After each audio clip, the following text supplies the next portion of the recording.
Hey, friends. How you doing? It's Sunday and we're live. It's Sunday and we're live. Okay, I've got a little bit of a different setup today because I'm not at my desk. I'm in my living room by the couch. Um, and my camera's up here and my computer's down here. So it's gonna be a little different than usual, but the light is really low today. It's not as sunny as it usually is. So I'm closer to my sliding glass door so we get more natural light. Good morning. Good morning. Good morning. Good morning to everybody.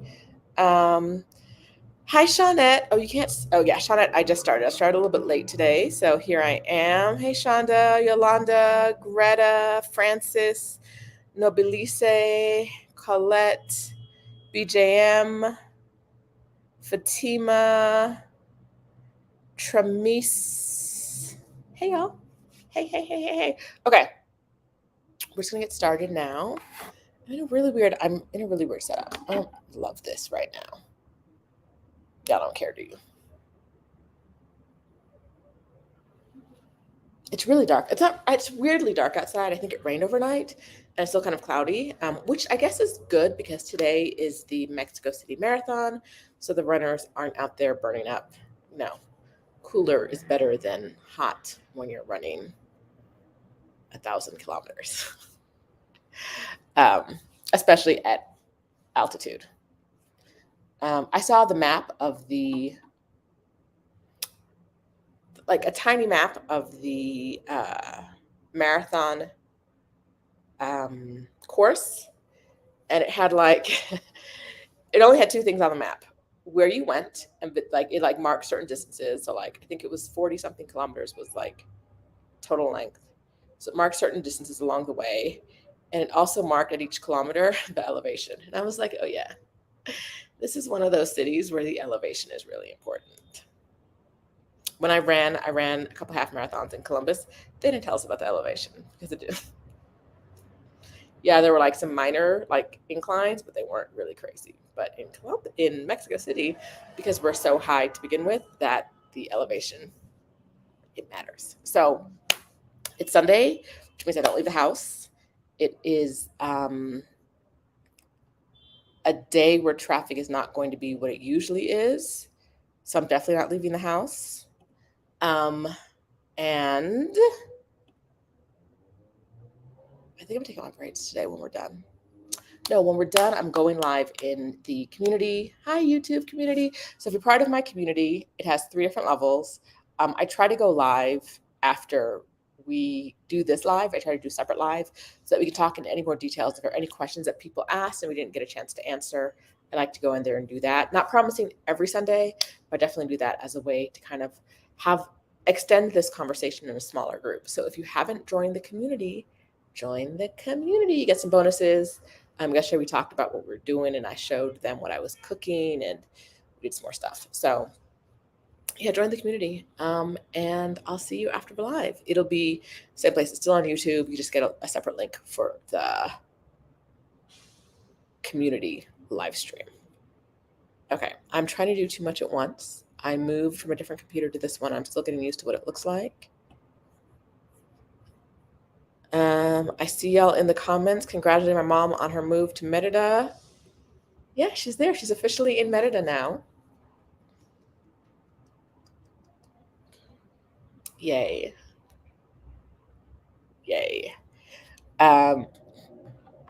Tramis, I think you can change your community level. I know on a computer. So if you're on your phone, you can't do it, but I think you can do it on your computer. So if you want to do that, go to a laptop or a desktop and try to change it there. I've never done it, but I know someone else has. Okay. All right. So today we're talking about mistakes people make when moving abroad. Because, we don't want to make mistakes. You're going to make mistakes, right? We all do things that we're like, oh, that wasn't the best idea, right? We're always like, oh, I could have done that differently. But have an idea of what other people are doing so that you can do things differently is always really important. Some of these mistakes are ones my mom made. I'm not gonna buzz her out there about which ones, but some of them I was like, girl, what are you doing? I'd have a talk with her one day and I was like, I do this for a living. I help people make their plans to move abroad daily. I work with people all the time. Why won't you take my advice? Why? Why won't you take my advice? Why are you so stubborn? Why are you acting like I don't know what I'm talking about? Why? Why are you doing this? Why? I don't know. I don't understand. I don't understand what's happening. So that was a moment. We had a moment. Woo! All right.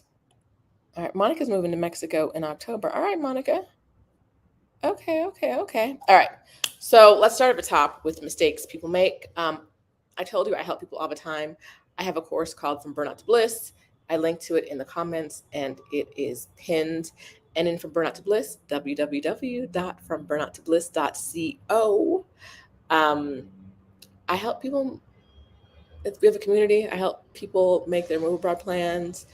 There's a course with modules that you go through that has the outline of all the things you need to know, and then we do group coaching once a month.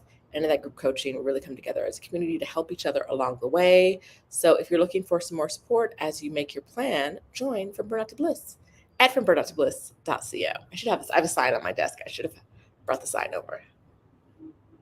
Okay. So I need props. I should have had props. Okay. Yeah, Lee, if you joined the community 2 weeks ago, go to the community tab when this is over, and I'll drop a link to the community, the private community live stream, the community only live stream, the membership only live stream. So in the community tab, I will drop a link to the membership only live stream. That's how you find out, Lee. All right. Okay. Let's talk about mistakes people make. The first is that I see is underestimating your expenses. So people are like, oh, I'm moving from a high cost of living place to a low cost of living place. And so my cost of living is going to be like super low. It's rarely as low as people expect it to be. Adele and I were just talking about this the other day. We were talking about our budgets. I hate it when I'm about to say she's right and then I look in the comments and here she goes. She can't just be like quietly right. Where are the quietly right people in my life? What is this? She did tell me I've talked about her about this before. We were at IKEA and she was like, you should get the sign. And I was like, why don't you get the sign? She was like, because I don't like stuff. And I was like, so you're a minimalist, but you're telling me to get a sign. Like, you're telling me to buy something, but you're a minimalist? I think she's a minimalist that gets satisfaction from people having things. I don't know. It's some kind of like sick sadism. A stuff sadism.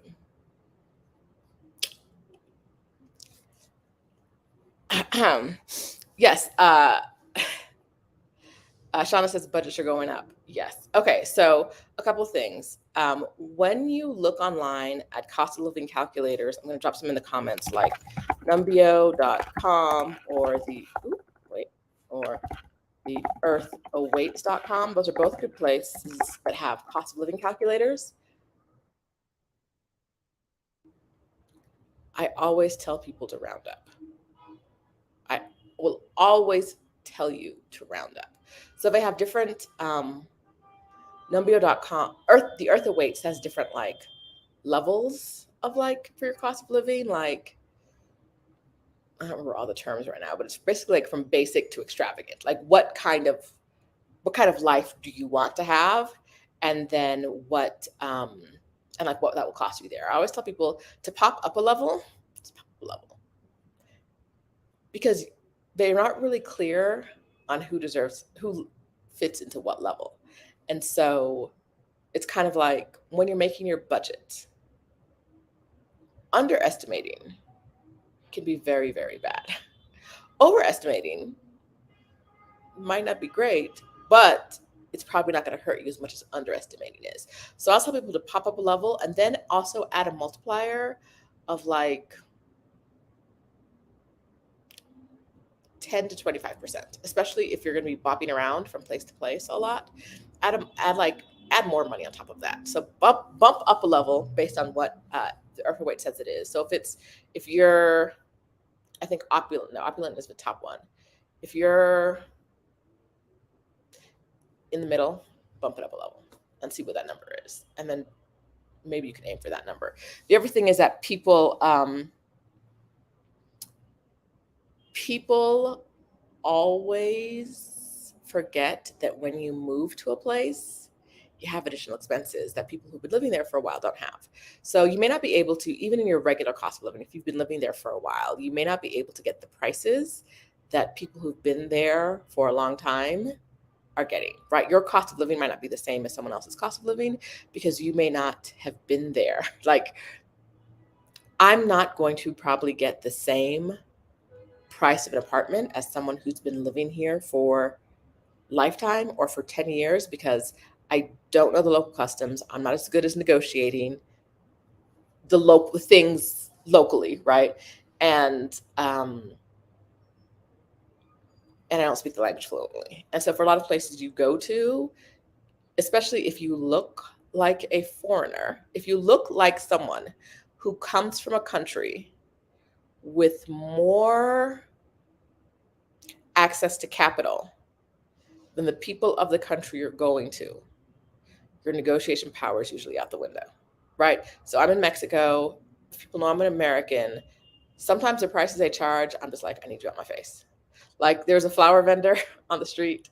In the past year, his prices have gone from like, okay, to like, what you talking about? Like, every time I go and I ask him prices, he says something and I'm like, no, absolutely not. You play too much. Like, but he sees an American and thinks, oh, you have more money to spend and you don't know what these cost, so I'm going to try to charge you more. And so if buying flowers from him was part of my regular routine, my cost of living, if flowers were part of a cost of living, my cost of living would be higher than a local because none of these things have tags on them, right? The price is whatever the man says it is to whoever walks up.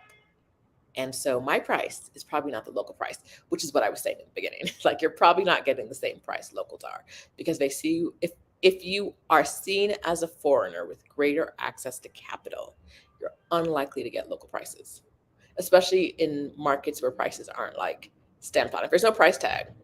I told that time I was in Israel, I was in Jerusalem, and the guy tried to charge me like, it was like $5 or $10 for a bottle of water. And I was like, is it holy water? What's happening? Like, it's a bottle of water. Like, is there a shortage? Like, and I was walking out the store, he was like, well, how much would you like to pay? No, I'm not doing this with you. I'm not doing this with you. And so remember that cost of living calculators are helpful, but they're helpful to get a ballpark idea of what it's going to cost you. They're not that helpful to know like exactly what to aim for. You should aim higher.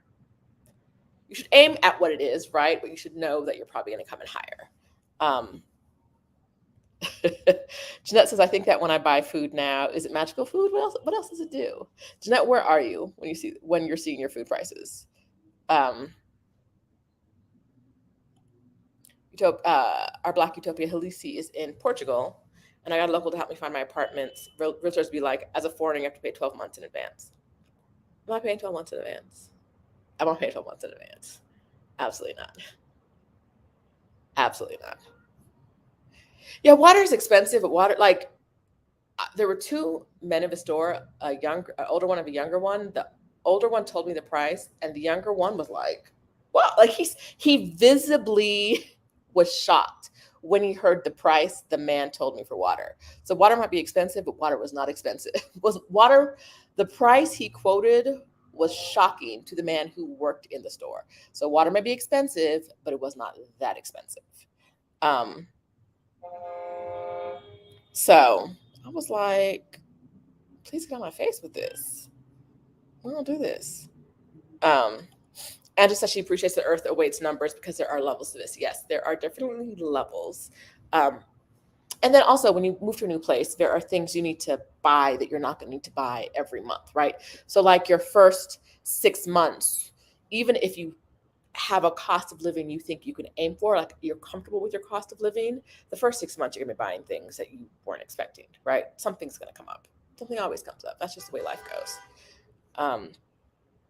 So, yeah, let's see. Oh, Shonda, I just went shopping at Trader Joe's. I think he needs to find some other people to trade with. Yeah, girl. At Trader Joe's, I buy things that I can't get at other places. Otherwise, I'm like, hi, Joe. Um, let's see. Okay. Another mistake that people make is not creating community before they go, right? They're not, they're moving in a place, understandable. And they're like, I'm here, community. And oftentimes it's, I'm here and I need things. I've done that before too. Introvert. No matter what you think about me online, I'm not extremely social. I can be social, but I have a window. I got like a 10-minute window of extreme socialness. And then I'm like, this was fun. Okay, where's the door? How do I get out of here? How do I get out of here? Okay, so I see people all the time who are creating communities, who are looking for community when they need community. They're not building, they wait until they need community to build community. And that is going to hurt you. This is related to some things I've seen in some groups lately. Some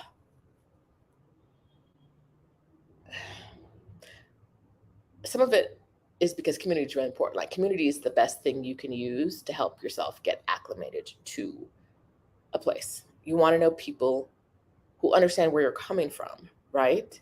Who understand your perspective and who can help you get acclimated and who can help you tell you what mistakes they made, right? Who can tell you the mistakes they made so you don't have to make them yourself, because there are going to be some things that are specific to your location. What I've seen recently are people who think that other people, this was another point later down, but I'm going to bring it up. Other people will fill the gaps in their plan.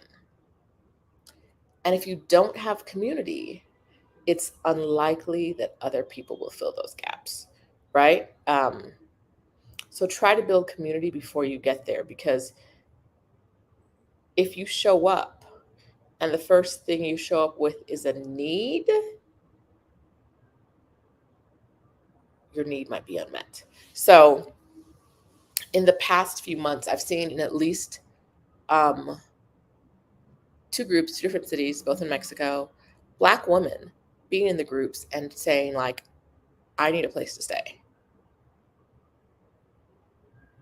Not, I need a place to rent, but either I don't have enough money to stay, to rent a place myself. I need to stay with someone who can help me.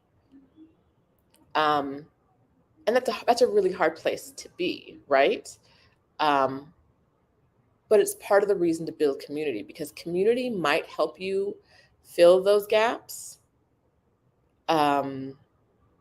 Strangers are unlikely to help you fill those gaps in a way that is beneficial to you and not to them, right? Strangers probably aren't going to be like, yes, you can sleep my couch and I want on my, or sleep in my guest room and I want nothing in return, right? Your community might do that. Strangers are unlikely to do that.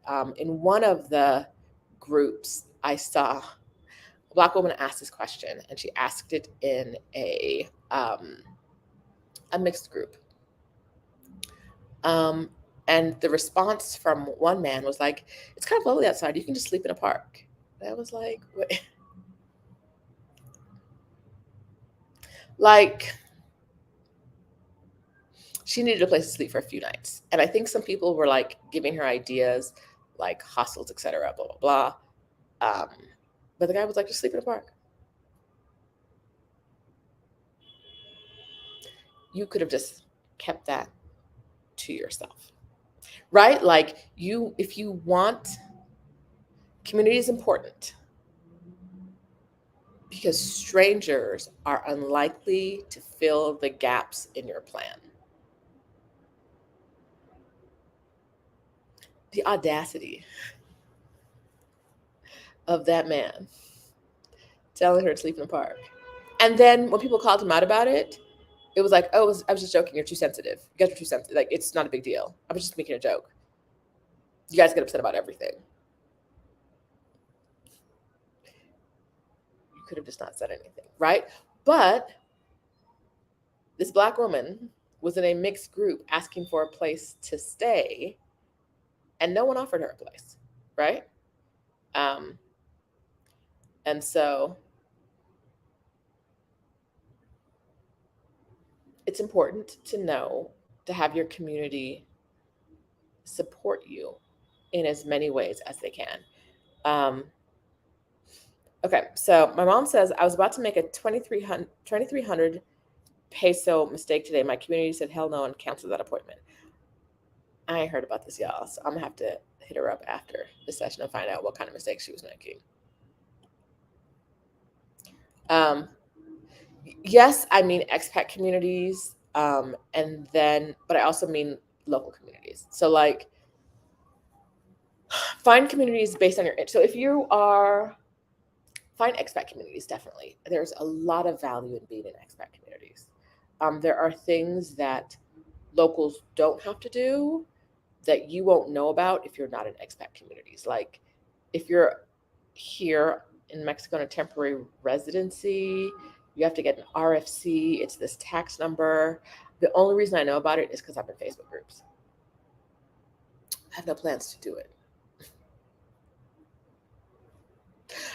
But I'm like required to. It's one of those things where they're like, yes, you have to do it. And you have to do it by this date. And yes, appointments are taking 4 months.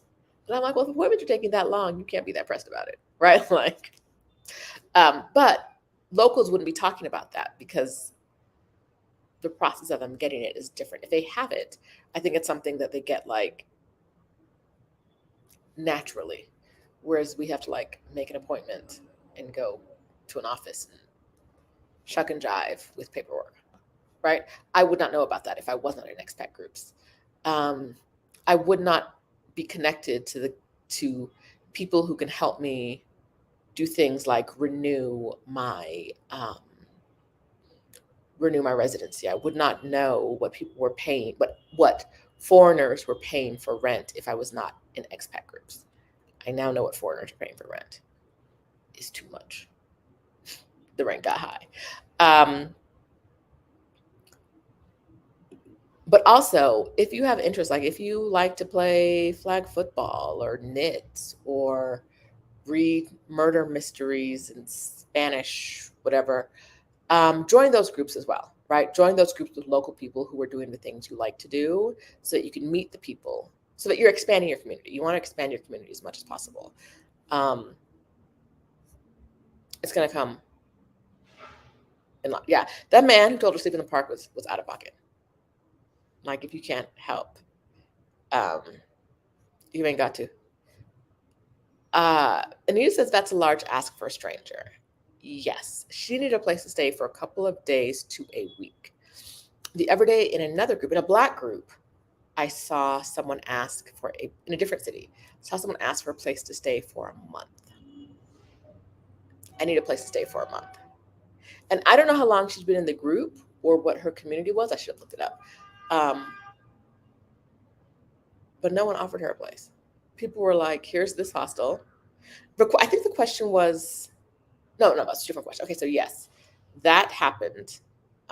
And she asked for a place to stay for a month. And someone might have DM'd her, but no, maybe. No one publicly was like, hit me up and let's talk about it. They were like, here are some resources. Here's a hostel. Consider, here are some cheap, like the community filled in gaps, like in that sense, like here's how to find cheap listings of places to stay. They may not be fancy, but they may be in your budget. But she said she ain't had no budget. She said she needed a place to stay for free for a month. And no one who responded seemed like they knew her. And so the first thing I would say is mistake is not making community. And the second is expecting other people to fill in the gaps in your plan. You can't be abroad in another country, away from your family, away from the community you know, and think a stranger's gonna let you in their place for free with nothing in return.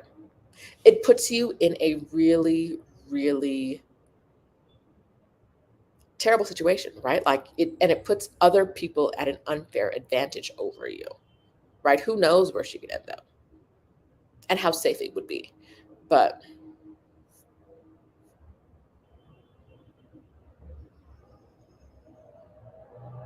mistake number 3 is expecting other people to fill in the gaps in your plan. Um, uh, so Anita says she needs to stay home and save her money. Only a family member might do that. She's not ready to move yet. I don't know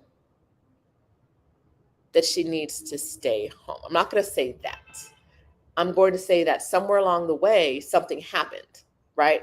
I'm going to hope that she had a plan, and then her plan, there was like a, oops, something happened, right? And that she didn't move abroad with the idea that she had nowhere to stay.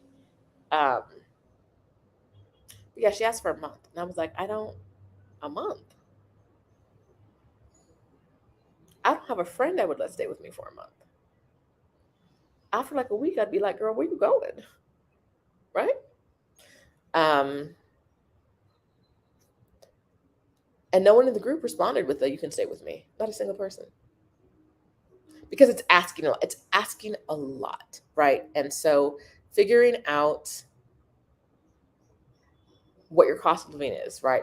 Not underestimating your expenses, creating that community, having people where you can say like, can I stay with you for a week and maybe can someone else lend me some money, right? Like if there are cheap places to stay, I think someone was showing her like places to stay that were like $150 a month, 3,000 pesos a month. What are they like? I don't know. I don't live there. It was a different city. I don't know. But that is a big ask to ask. And maybe she will find a way to carve up the ask into smaller pieces and will find help. But that is a big ask to ask in a community where people don't seem to know you. And so creating community is important. And also knowing that strangers are unlikely to fill in the gaps in your plan. That man told her to sleep in the park. It's nice outside. Just go sleep in the park. And I was like, he trying to fight? Like, why would you even say that? Like, why? Why? As a white American man, would you tell a black woman to sleep in the park? When you could have just been silent. You could have just been, if you didn't have anything helpful. And when people defended her and were like, that's not right, the majority of the people were on his side. The majority of the people in that group were on his side. And I was like, y'all are trifling. But that wasn't her community, right? Like, your people aren't going to tell you to sleep in a park. That was not her community. Those were not her people. It's a tough way to find out. But she did. All right.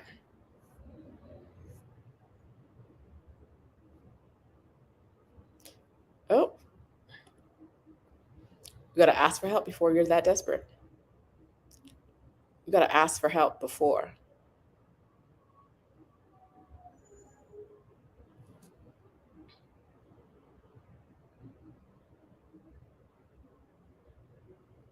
You got to. Yes. Not before 10. You've got to make connections in various groups.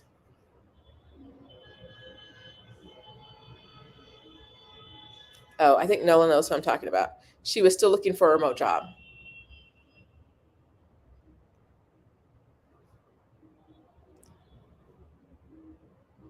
Which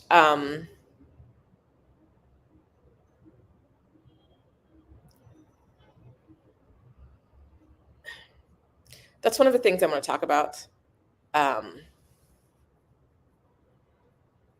Also, if you're not sure how to finance your trip, www.exodussummit.com. This year's Exodus Summit, the theme is Move Abroad Money. So we're going to be showing different ways that you can make money to move abroad and stay abroad. This yes, that woman was looking for a remote job. I forgot about that. I forgot she said that. She was looking for a remote job. I needed a place to stay for a month.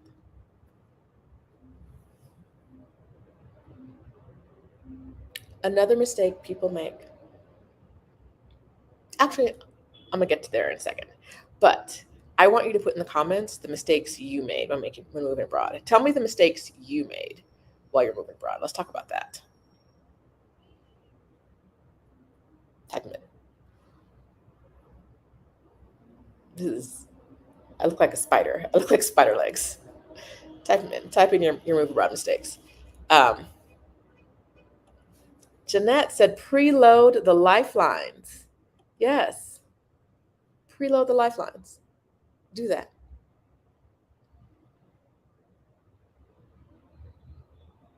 Because not many people are going to let you stay for a month in their place. And not, I don't know her situation, and this is not to shame her, because we've all ended up in situations where we're like, oh, this is not what I was expecting. Who hasn't been in a like, oh, where did my money go? Where where is my why is there no there are bills and there's no money? How did this happen? Like we've all been there. And so, like I said, this is not to shame her, it's to say, like, you don't want to end up in that situation. She didn't want to end up in that situation, right? No one wants to end up in that situation. So, what can you do to preemptively avoid that? Build community. Know that strangers are unlikely to fill the gaps in your plan, especially if they judge your plan. And that might come down to making a different ask, right? What she asked for, a lot of people aren't going to do. But maybe if she'd asked for a week and gotten like three different people who were like, I'll host you for a week, she could scam this, you know, do that. Maybe she'd said, can I stay with someone for 2 weeks and I'll pay you in 2 weeks? Maybe someone would have done that. But stay for free for a month was what the ask was. And it's unlikely that strangers are going to do that. Um, Nobly says, what does preload the lifelines mean? What it means to me is that um, you have people, you have friends you can phone, right? You have people you have done favors for who might owe you a favor in return when you need one. You have community who's like, oh, I know her. She's not going to come in my home and mess up my stuff, right? She's not going to run in my home and stay for 6 months. I trust her. She's not going to show up here and rob me, right? Like you want people who will do for you when you're in need, before you're in need, right? You want people who can say, oh, okay, I got her. It's fine, right? Like, she's good. And that takes time and it takes building community, right? If you have a big gap to fill, it may come down to asking for smaller pieces of that gap to be filled by individuals, right? I think a lot of us would take someone in for a couple days, a month of you on my couch, of you breathing my oxygen. Well, what did Uncle Ruckus say? Your nose breathing my air? Absolutely not. A month? But someone might do it for 4 days. Someone might do it for 5 days, but the ask was a month. And so figuring out community, getting people who know you and trust you before you need people to know and trust you, um, and asking for smaller things, I think is a good idea when you're abroad. I just saw Dara say she hasn't made any plans while moving abroad. I was in your neighborhood the other day, Dara. You've made mistakes. Woo! You have made mistakes. I haven't been in that neighborhood. She's in Condesa. I haven't been there in a while. I went the other day to meet someone, and I was like, she told me she didn't like her neighborhood. Dara told me she didn't like her neighborhood. And I was like, is that a difference between like expectations and reality, or is it really like meh, big meh? You've made mistakes, Dara. Let's go ahead and own those. Let's go ahead and own those. Mom says, now she's an extrovert, so. My community handed over a fridge, bed, desk, etc. Got my utilities set up, soft landing. She showed up and her people were like, you need to buy furniture, but before you do, here's some stuff we don't need. And brought stuff over. Like someone brought her a bed. We don't need this bed right now. I don't even think, knowing my mom, she didn't ask for any of it. Because she is too proud to beg. Right? I don't think she asked for a single thing. I think the people in her community were like, you're moving to town, you need stuff, we have stuff, here you go. That's my guess. Building community helps. All right, let's see.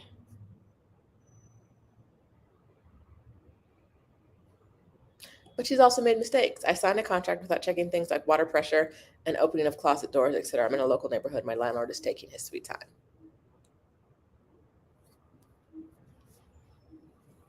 Girl, mistakes were made.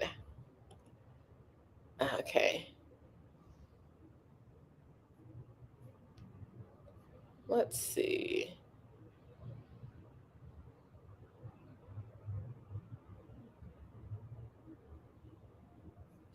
All right. I'm seeing you guys' mistakes. Move abroad money, Exodus. Okay, so if you want to plan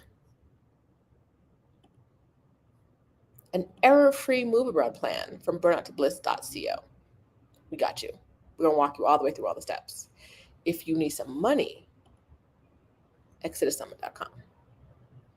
I'm so excited about Exodus Summit this year. Okay, so we're going to pause for a second, and I'm going to do another little segue. The way it's coming together.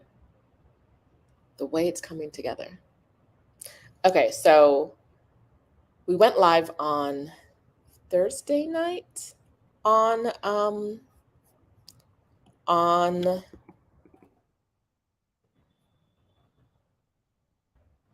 YouTube on the Exodus Summit channel. And we told you guys some of the topics, but if you weren't there, let me see if I can find that spread. What would Stephanie have called her spreadsheet? Topic. Girl, I don't know. Give me a second. Let me see if I can open this. Open. What would Stephanie have called this?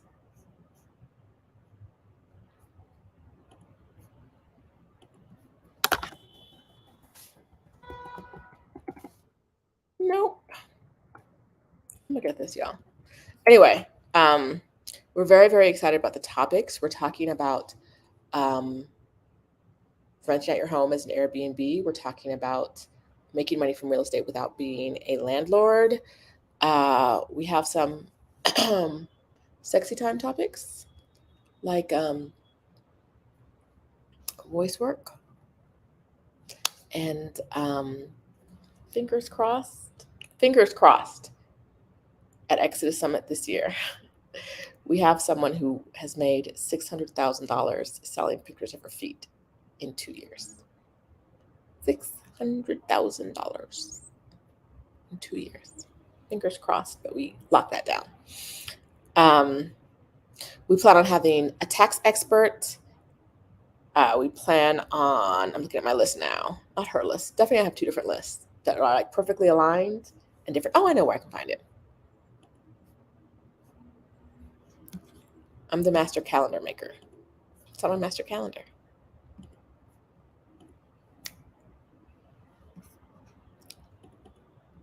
I'm gonna give you all some things that I'm probably not supposed to say, but I do what I want. We're gonna talk about taking your existing job remote. How much income, how much investments are enough for what you want to do? Starting a business abroad. So like on the ground business, not like a virtual business, but like an on the ground business. And much, much, much, much more. So we're trying to give you guys different avenues that you may not have considered before about like how to move and like what to do when you're moving. So very, very excited about that. Very excited about Exodus Summit this year. Y'all know how I feel. All right. Let me see.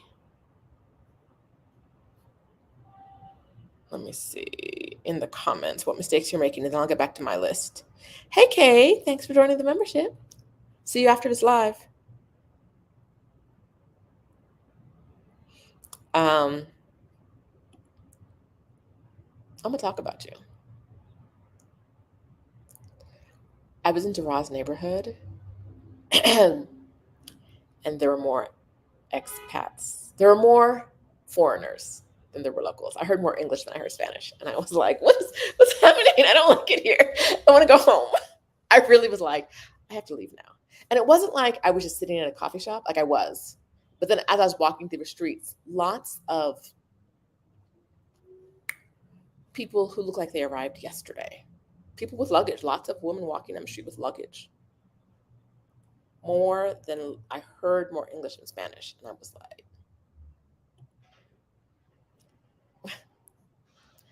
why? Why is this happening? Why? Not in my neighborhood. So Jeanette says she's expecting a language barrier based on where I want to go. I'm sure that what I learned in high school won't be enough. I think that's an important point to think about, and think about how the people in the place you're going deal with language barriers, right? Because some people are going to be like, in some locations around the world, the language barrier is your problem and they're not going to help you. America being the number one place, right? I remember in France, they were like, girl, get out my face. I was like, I don't think, like, sometimes people were like, if it was a transaction, like I'm in a restaurant, a waiter would be patient with me. But on the street, people were like, go somewhere. In Mexico, for the most part, people try to be helpful. But they're not going to speak English. Like off the bat, unless you're in a heavily tourist location, they're not going to come at you with English. They're going to possibly help, right? And so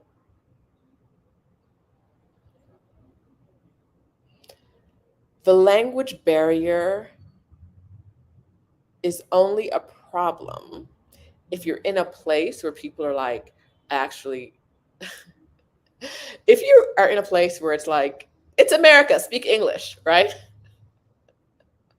Then yeah, the language barrier will be a problem. There are a lot of places around the world where people are like, we speak lots of languages here, right? America is unfortunately one of the few places in the world where multiple languages aren't celebrated, right? Where multiple languages aren't encouraged to be learned in school. I think I've been to a couple places recently where like they learn 5 languages, and I was like, what? I think Costa Rica had like 4 languages they learned in school, and Aruba was 5. And I was like, and in America, it's like, You might speak another language and go to school, but the expectation is that you're going to learn English along the way, while these people are like required to learn other languages in school. And so there are lots of places where learning another language, we're speaking only English, is going to create a language barrier, but not an insurmountable language barrier. But it's good to know the tone of the place before you get there.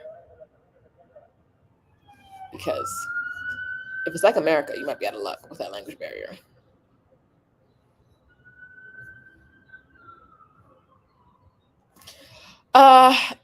Lori says for too many language translation apps from not knowing a particular language to be an issue. Yes and no. I find often that by the time I need a language app, the conversation's going too fast, and like there is no time. The person I'm talking to is not able or willing to slow it down to get to like a language app, right? Like if someone is, if you're crossing the street and someone yells something at you, you can't in the middle of the street bring your app out and be like, what were they saying? Right? Which might just mean you drop something, right? But there's traffic. I gotta go. I gotta move. And then and you're gone. And who knows what, right? There are a lot of times where like a language app can help. There are a lot of times being realistic on the ground is not going. You gotta thug it out with what you got.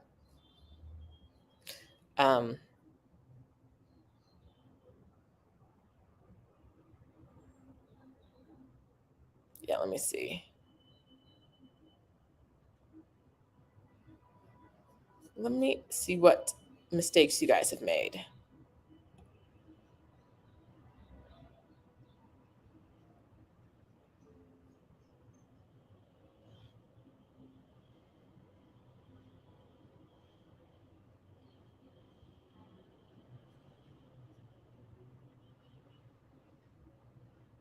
Does couch surfing still exist? Yeah, couch surfing exists.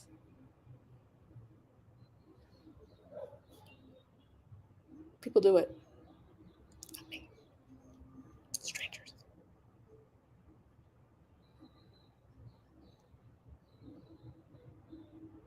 All right. Bree said her mistake was overpacking, which actually is on my list. But it's on my list not just straight overpacking, it's on my list as like bringing or buying too much stuff before you're actually ready to settle down, right? Like when you move to a place, you need to know before you buy 17 boxes of grits, right? Before you have a house full of 40 plants, you need to know that this is a place where you want to be settled for a while, and not just in the city, but in the actual housing that you're in. And so I see a lot of times people are like, the first day they get here, they're like, must furnish the whole place, must do all these things, must blah, blah, blah, blah, blah. And it's like, yes. And I understand why, like, the urge to do it. But if you have any doubt that that place is perfect for you or it's going to continue being perfect for you, slow down with things, right? Slow down on bringing 20 suitcases for a family of like 3, right? Slow down on all that stuff until you know that the actual housing you're in is where you want to be. Because if you've got to move all that stuff, it's a lot. It's a lot. Let's see. Sashana's mistake was not getting her cell phone situation figured out. She should have gotten Google Voice. Now I'm paying hundreds of dollars each year to my carrier until I can get back home to port my number. Sashana, I had Google Fi and it stopped working abroad because I was abroad for too long. And so now I have a Google Voice number, a different one, and I use that for 2-factor authentication. And I've downgraded my Google Voice plan to the actual lowest, my Google Fi plan to the lowest possible plan. So I'm paying them a lot less money and I have a Google Voice number. I can port it to Google Voice, but I don't need to right now, I don't think.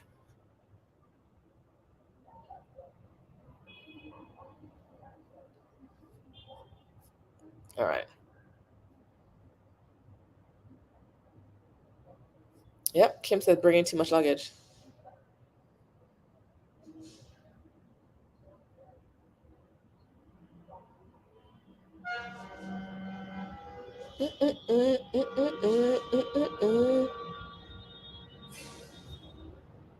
I have my sliding glass door open, so you might hear more noise than usual. So. My mistake was I didn't reach out for help sufficiently before my move. I did most of the move alone. I could have asked for more help. There are probably people who would have loved to help you because they know what it's like to do the move themselves. So don't be afraid to ask for help. But don't necessarily be reliant on the help. Don't be afraid to ask for help. But don't put a plan together that requires help from people who haven't already committed to help you. Two different things. Asking for help that would be nice, asking for help that is a must have.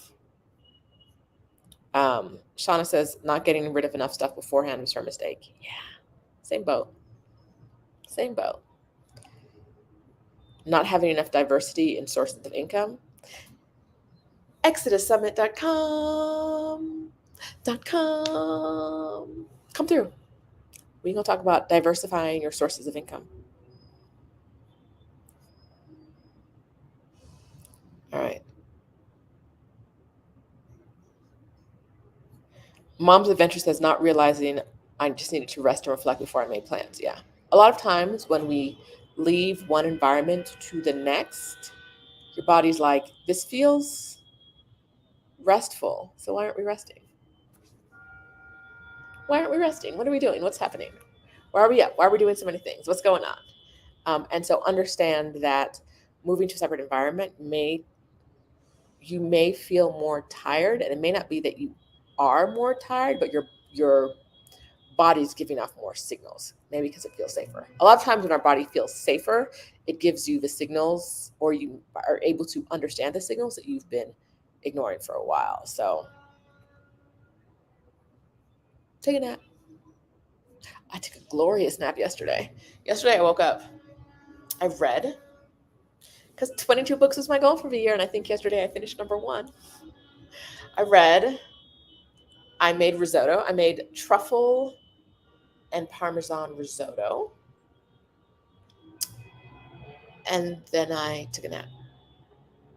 Adele sent me a text. She's like, what did you do today? I was like, I napped. I read, I cooked, and I napped for hours. My body was like, lay it down. And I laid it down.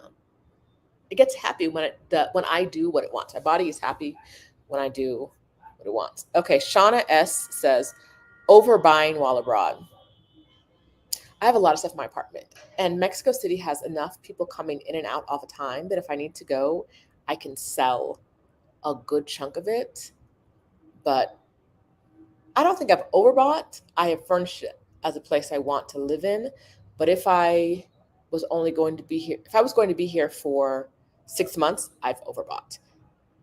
I'm in year 2, maybe going into year 3 of my lease. And so for that, it's not overbuying. I want to live in a place, especially during a pandemic where we were locked down for a long time in Mexico City. And I wanted to be comfortable. I haven't overbought, but I haven't overbought for furniture. My closet is a different story. A story we're not going to talk about today. Thank you. All right. Uh,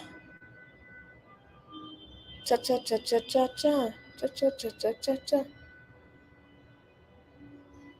Oh, not all sink water filtration systems are created equal. Montezuma taught me that. I'm gonna grab something real quick. You guys, hold on. I'll be right back.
All right. So when I first got here, I have what I think is a reasonably strong stomach. I eat a lot of fresh fruits and vegetables, which is what they tell you not to do. Um, and so uh, every once in a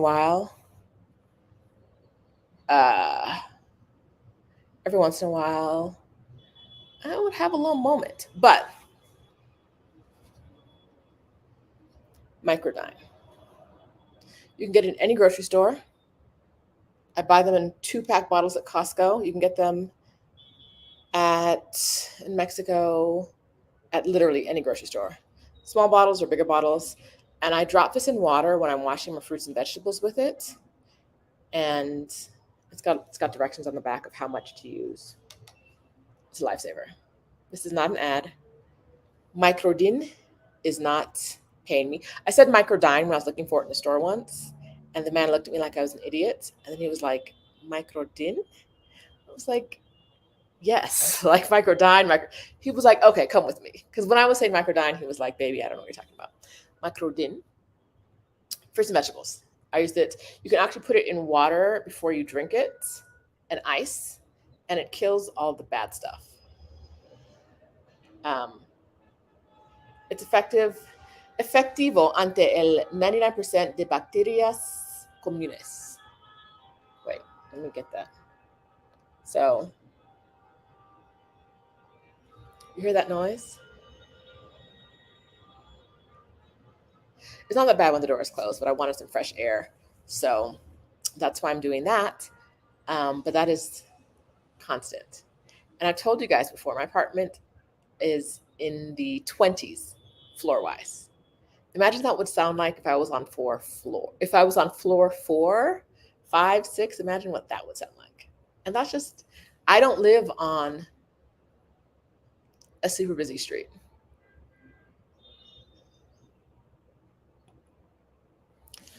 Um, so yes, anyone living in Mexico who has any problems with the water, I recommend this. All right. Stephanie told me what the session was called. Oh, you know what? I don't think I've opened it on this. It's not coming up because I haven't opened it on this laptop. I opened it on my desktop, which is why I couldn't find it.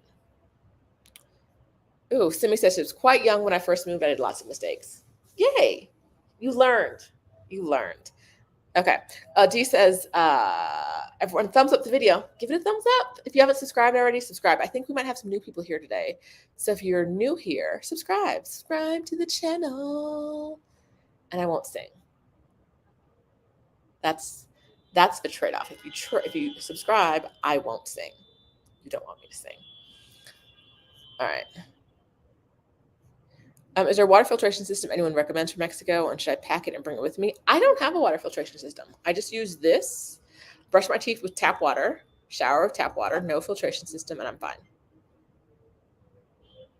Have I had days where I'm not fine? Yes. I'm going to say something, and it's going to sound really stupid, and I need you just to rock with me because I wasn't thinking it all the way through. I need you to not judge this. Because if y'all judge me, I'm not going to tell you my stupid things again. But it was really dumb. I was soaking my vegetables in this, microdine. And then because I think there's iodine in here or something,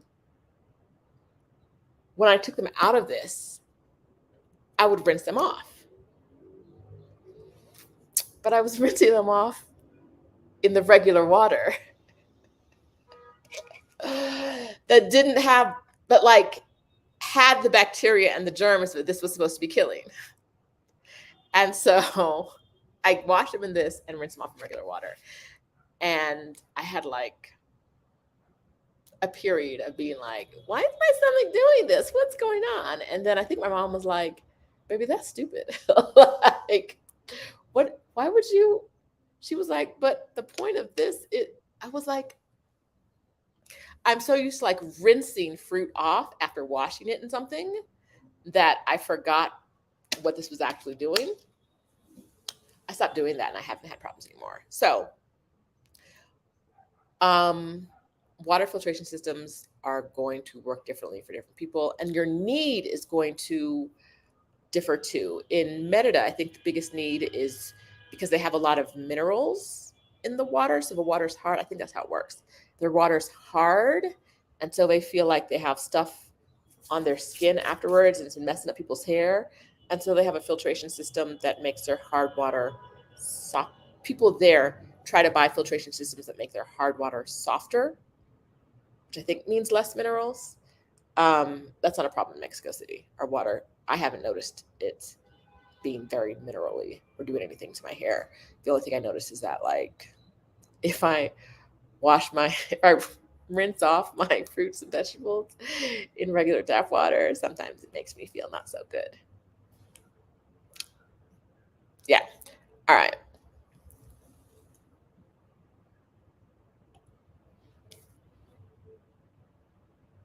LOL.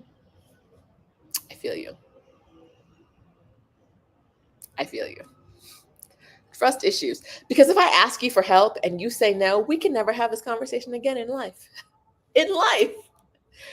And that is a pride issue and that is a trust issue, because just because someone couldn't help me with one thing doesn't mean they can't help me with something else. That's a me thing, right? That's a LLO, that's a you thing, that's a me thing.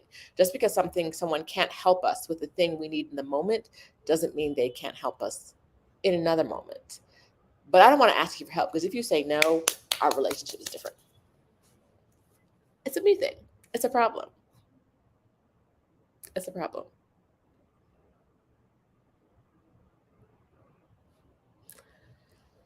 Whew. But yes, we gotta work past that.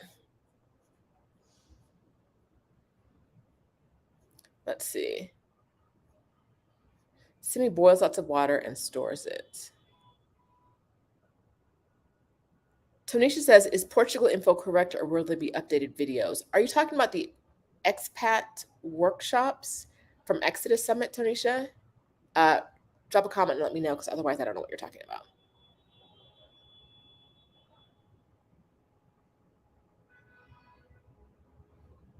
Let's see.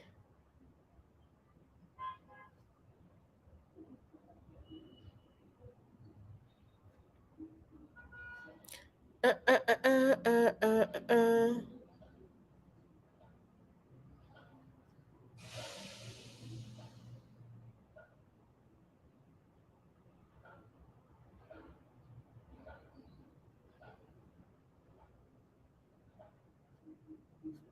Let's see.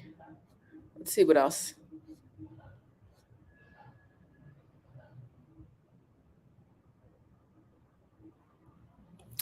Dee's Mexican Spanish teacher told her the most important thing you can do is try to speak Spanish. And when someone corrects you, be sure to repeat it back to them. Most are proud you want to learn. I have the raggediest conversations in Spanish. They just be raggedy.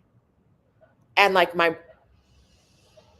in the moment, my brain will process like every fourth word in English. And so it's like Spanish, Spanish, Spanish, English, Spanish, Spanish, Spanish, English, Spanish, Spanish, Spanish.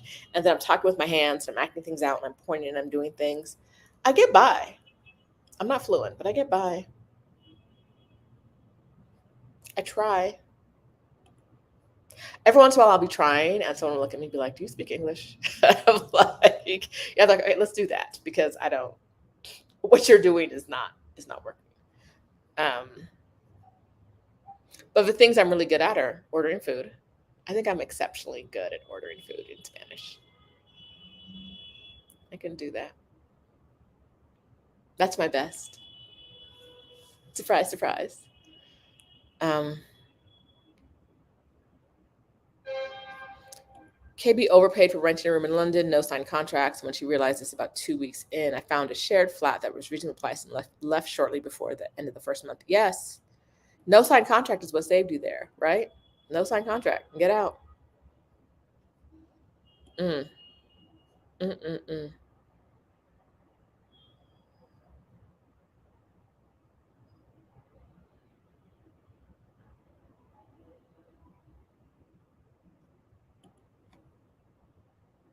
My phone supports eSIMs, and I didn't know. And so I didn't have an eSIM. I had two SIM cards. I was switching out, switching out, switching out.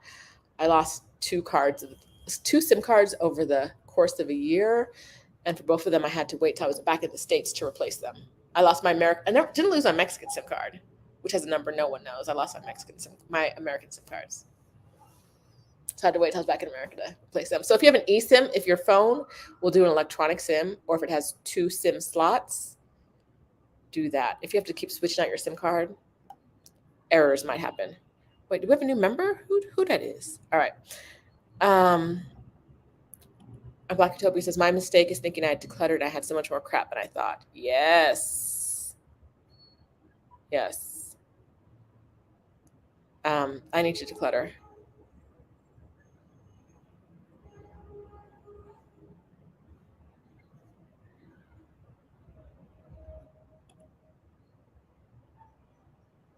I'm looking at some of you that I might be related to, some of you that might be my mother. I'm looking at you with this comment.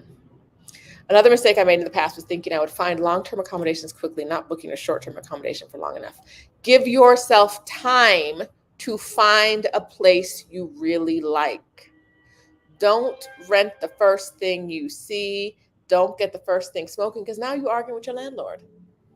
And you already paid rent. You already signed. You already gave him all your money. First and last, you're not getting that back if you leave. So take the time to rent a place you like.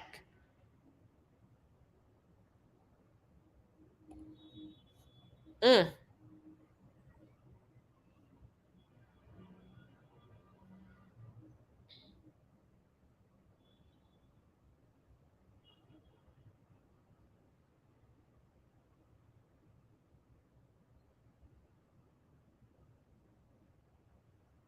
Let me see.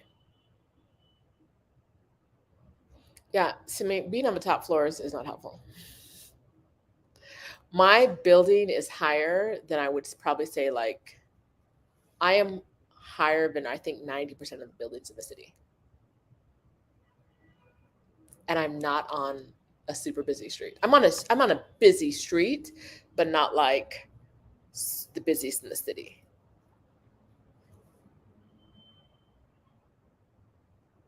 And I'm not on a corner.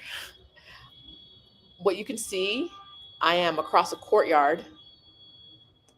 I'm about a block away. I am about a block away from a 2 lane on each side street, on each side. So on this side, I'm a block away from a 2 lane on each side street. On that side behind me, I am a block away from 2 lanes with cars parked in 1 lane. So like really like 1 lane each of traffic on that side, 2 lanes of traffic on this side. I'm in the 20s, and this is what it sounds like. And there are very few buildings, not very few, but most buildings in this part of the city, in most of the city, there's not a lot of like high rises. You have to like actually seek them out. Being in a taller building doesn't help. The noise just noises, and you deal with it.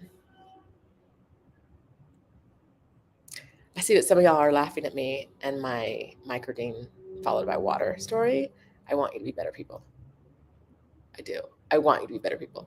Please. Please. I was dying on the toilet, y'all. And here you are laughing at my pain. I would text Delia like, I think this is the day I die. I think it's today. And y'all are laughing at me. Don't laugh at me. It's rude. All right. Jimmy says, wait, I do that now. Yes. Yes. No, I don't brush my teeth with bottled. I don't use like any kind of filter for anything except my fruits and vegetables. I brush my teeth with tap water and I'm fine. That never impacts me.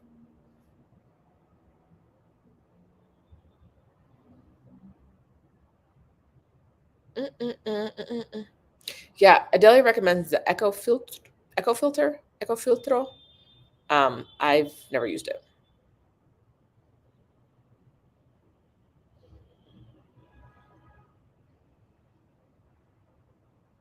Mm-mm-mm-mm-mm-mm.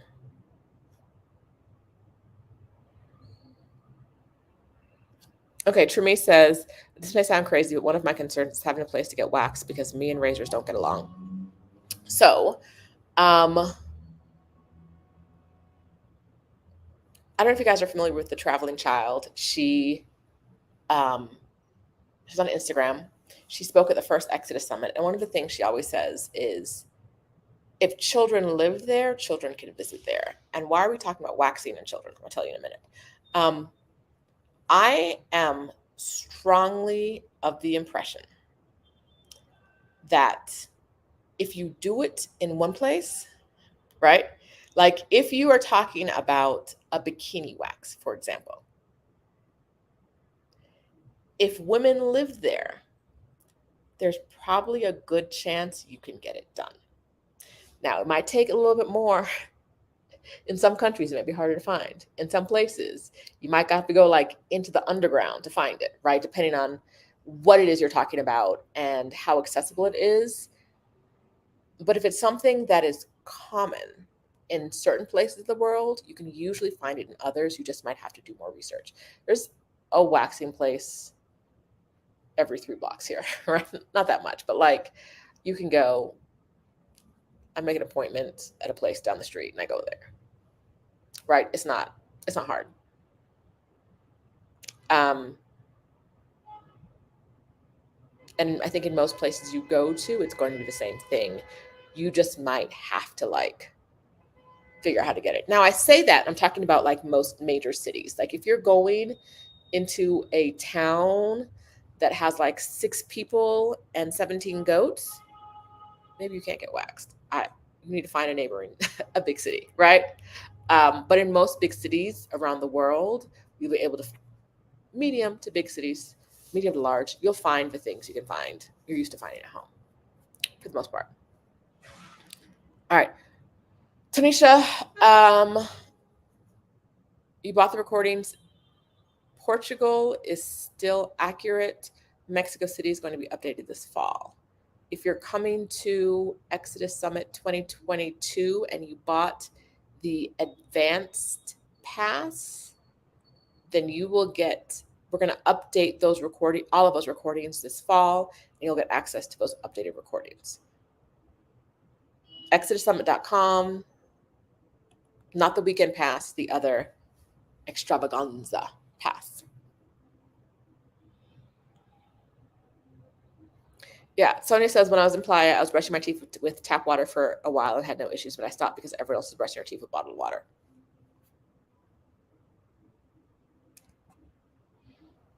I think people do it out of habit or fear, but it's not always necessary. There are lots of things we do when we're abroad that we do out of habit or fear and that aren't always necessary. But yeah, let's see.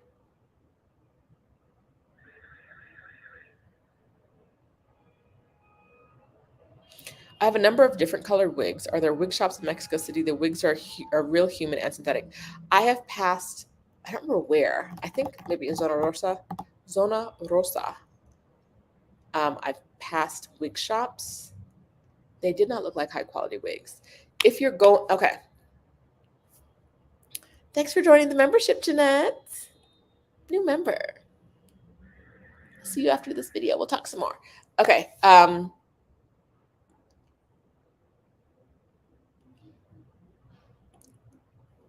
I say that if you can buy something, if you can do something, buy something abroad and people are in the same place, you can do it there. But remember you're Black, right? So if you want a high quality wig, bring it with you. There's certain things I just bring with me because I'm not about to find out in the Mexico City streets whether I can get it or not, right? If you want like a fun party wig, you can get that. You can get that here in the streets. If you want is that her hair? Or is that not her hair? Is that her hair? It looks like her hair. I think that's her hair. Why am I even thinking about it? Of course, that's her hair. If you want one of those wigs, bring it with you. Greta's mistake was sharing her desire to move abroad with the wrong people. You don't need anyone's permission. No, you don't. No, you don't. They're not paying your bills. Shanna says, I no longer care about anyone's reaction time move abroad plans. I figure they'll eventually see my improved quality of life. They may not believe it. There are going to be people, and I say this from experience, there are going to be people who don't want to believe that you're happy. Probably because they're not. Oh well, it's fine. You don't have anything to prove to anybody else. Live your life. Live your best life. All right. Hi, Bessie. You're in Santiago? Let's see. Tremisi is going to Merida. Oh, yeah, in Merida, you can get waxed. There's enough. I say there's enough foreigners. I don't know how popular waxing is with the local Mexican community, but there's enough foreigners in Merida. But even if it wasn't popular, it'll be easy to find.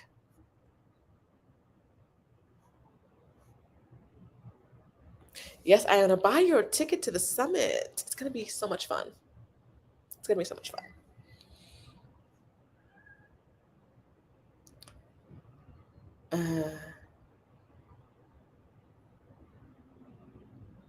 All right, y'all talking about Dallas. Do you recommend renting furnished apartments when moving abroad if it's your first time there and getting to know the country? It depends on what you like. Like when I was looking for I was looking for furnished and unfurnished apartments when I moved here, and a lot of the furnished apartments were really, really ugly. And I was like, I don't want to stay in here. I also don't want to stay in here. I moved during the pandemic. I moved down. This is my second time living here, so I moved back here during the pandemic. October 2020 was when I was looking for places. A lot of them were really, really ugly. And it was like, if I'm gonna be locked inside for an unknown number of years at this point, right? I don't want to be locked in a place that's really ugly. And so I rented something unfurnished. No one can speak to that but you. Like, I don't want you to think that you need to rent a furnished place and then end up for 4 years in a place with furniture you hate, right? Like, how likely are you to move again? That's a you question, right? How likely are you to say, like, I already live here, so I might as well stay here, and now you hate your place every day? I love my couches. The couches I found here were very, very uncomfortable, and so I spent like weeks looking, and I found a really comfortable couch that I love. And that's like the thing that makes me the happiest is when I sit on it, I'm super comfortable.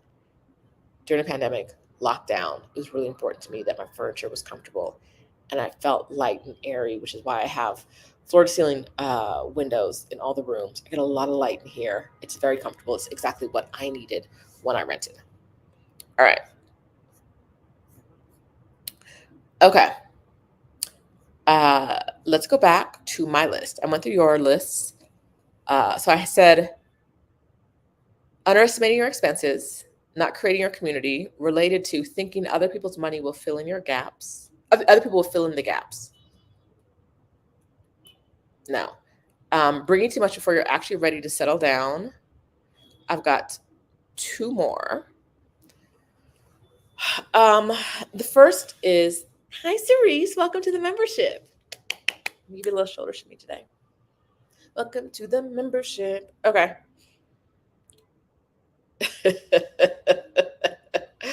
Woo! Halisi says, some of the apartments we looked at, the furnishings and decor were like 5 grandmas bought all of their dust catchers to the same apartment. Yes. Sometimes people who are renting furnished apartments are looking for the cheapest furniture they can find on the market, or they're moving the furniture out of their home that they don't even want to look at anymore. Not all the time, but a lot of times that's what happens. And you have to ask yourself, do you want to sit on this uncomfortable couch every day? Like, does the quality of the mattress matter to you? Because if so, that bed might be a rock, and now here you are with a rock bed for however long you're in this furnished apartment.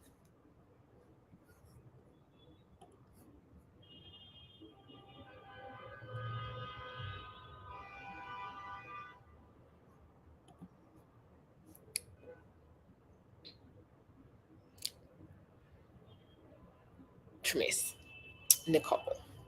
Um, a lot of people will really care about your well-being, and this is their way of showing you that they care. But okay, so think of it like this.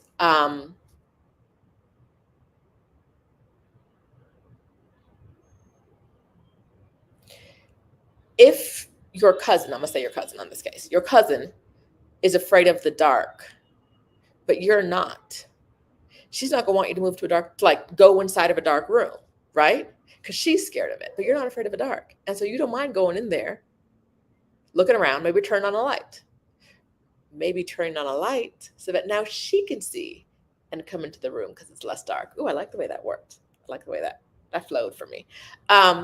So don't let her fear, don't let anyone else's fear stop you from doing things that you're not afraid of, right? Like you got your own, like we all have our own fears. We all have our own fears. We all have to manage our own fears. So if you're not afraid of something, don't let somebody else's fear get in the way. Because you're not throwing her fear of a dark in her face all the time, right? You're not like, oh no, you shouldn't go to Macy's because there might be a dark corner, right? Like that's not what you're doing.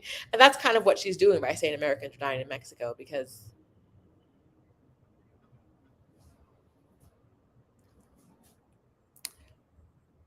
Americans die everywhere. People die everywhere. And that's not to diminish what happens.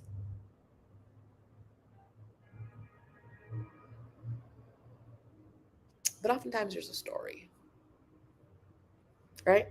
And then American press sensationalizes everything, especially when it's foreign, because like Mexico is like dirty and brown, right? It's dirty and brown. So why would you go there? And here are all these examples of why you shouldn't go to this dirty brown place with these dirty brown people. Right? Like that is the message we constantly get as Americans. And so any opportunity to reinforce like it's unsafe and the people are brown, right? Any opportunity to enforce that, the news is going to jump all over that. Could something happen to me here? Yes. Has something happened to me here? No. Um, okay, let's see.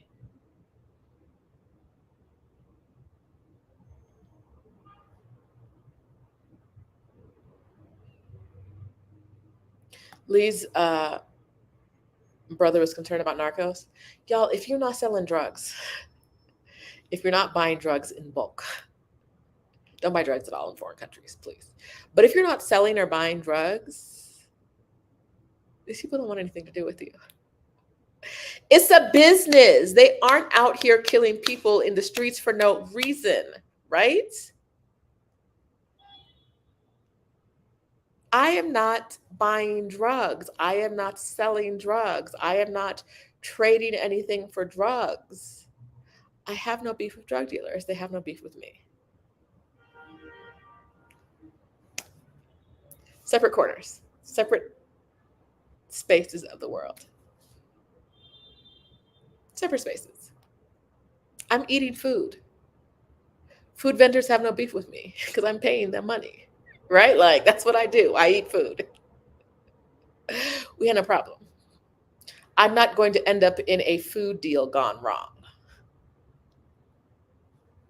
It's not going to happen. And so you're fine. I'm fine. All right. Um,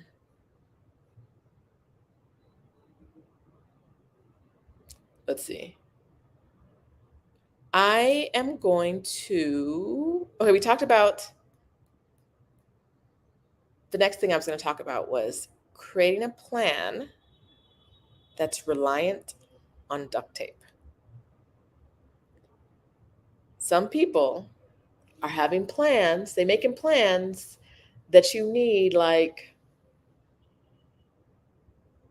there's a big hole, right? There's a big hole in the plan and you got to like duct tape from one instead of like cementing it over. This is a piece of duct tape in between the two sides of the plan. Don't do that. You're If your plan is not solid, I'm not saying don't move abroad with nothing saved. I am saying don't move abroad with nothing saved and an income that isn't guaranteed, right? And a guaranteed income for me means your job knows you're moving to a different country and you're going to be living in a different country. Because if your job does not know that, that income is not guaranteed. If you're hiding that from your employer, that income is not guaranteed, right? Anything could happen. They could find out where you are and be like, absolutely not. Mail us back our stuff. Here's your last paycheck. So don't move abroad with nothing saved and no job, right? Your plan does not have to be 22 pages, single space, written out with maps and charts. But it can't be like, if anything goes wrong, I'm gonna have men telling me to sleep in the park, right? Like your plan, have a plan and have a backup plan, right? If you have a job that is remote, but not work from anywhere, right? If it's like you can be remote from your couch in Chicago, but we ain't said you could go to Venezuela, right? And then you go to Venezuela, have some money saved to support you for a few months, however long you think it's going to take for you to get another job. Have some people that you know if you call them, they'll be like, here's a little cash app because baby, you need it, right? Know that your plan is not relying on every single thing going right. Prepare for things to go wrong. Things are going to go wrong. Who knows what it's going to be? Things are going to go wrong and you're going to have to plan for them. Thing that went wrong for me, when I was living here in 2019, I had to leave my apartment. I went up to the US, hurt my knee, had to have emergency surgery. And so I planned on being gone for a week and I ended up being gone for 6 months. When I left, I had my friend pack after I realized I wasn't coming back right away, I had my friend pack all my stuff and put it in storage in the building I lived in. They had a storage unit. People I rented from, they put it in their storage unit. My plan when I came down in a year later, so I went up in October 2019 and I came down in October 2020. The plan when I came down in October 2020 was to grab all my things from storage because I had all the things I'd been living with for 6 months. They were all still there. And so I was going to grab everything on the storage, rent a place, and have all my, not like furniture because it was a furnished apartment, but like all my clothes, shoes, things I'd collected around the world. How my plan went wrong, when I went to storage, my suitcases were empty. Completely. Because someone in that building stole all my stuff. They took my drawers. They took my wigs. They took my jewelry. They took my contacts. Like every single thing, everything was gone. And so my move cost more than I expected it to because all of the things I thought I had, I now had to replace. All the things I collected from around the world, gone. That's what went wrong for me. Something's going to go wrong for you. I hope it doesn't. But like, it could be small, it could be big. Something is not going to go the way you expect it to. And you have to plan for that. What are you going to do when things don't go exactly as you want them to? Right? Like, what are you going to do? What's that going to look like? If I was like, I'm overdrawn at the bank and I have no money on my credit cards, when I came down here to pick up all my stuff out of storage, that would have been a plan put together with duct tape because I wouldn't have been able to replace anything. I would not have any clothes. I would not have any shoes. I would have nothing because all my stuff was gone. Gone. Gone. All of it. And so having a backup plan, having something in reserves, whether that's a credit card with with no balance that you don't use and you only save for emergencies. Maybe use it once or twice a year to keep it open. Whether that's a savings account that you don't touch. Money money ain't gonna do everything. But as a backup plan, money ain't bad, right? Money won't do everything, but as a backup plan, money is not bad. Money will do a lot as a backup plan. It's not going to do everything. Sometimes you need people, sometimes you need community. But money, having money as a backup plan is good. So having a plan and knowing that your plan can go wrong and that you have a backup plan if it goes wrong is a very good idea. I see a lot of people move down and it's like if anything goes wrong, they're in trouble. If anything goes wrong, they do not have the resources to help themselves. So like I said, I'm not saying you have to have a lot of money saved to move.